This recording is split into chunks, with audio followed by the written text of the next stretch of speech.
Ibig naming malaman ninyo ang katotohanan tungkol sa mga namatay na. Nang hindi kayo magdalamhati tulad ng mga taong walang pag-asa. Naniniwala tayo sa Jesus ay namatay at muling nabuhay. Kaya naman, naniniwala tayong bubuhayin din ng Diyos ang lahat ng namatay na nanalig kay Jesus upang isama sa Kanya. Ito ang aral ng Panginoon at sinasabi namin sa inyo.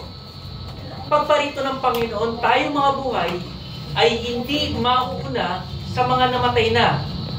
Sa araw na iyon, kasabay ng malakas na utos ng tinig ng arkanghel at ng tunog ng trompeta ng Diyos, bababa ang Panginoon mula sa langit.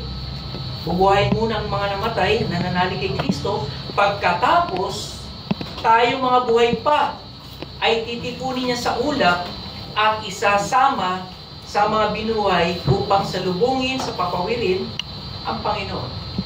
Sa gayon, makakapiling niya tayo magpakailanman.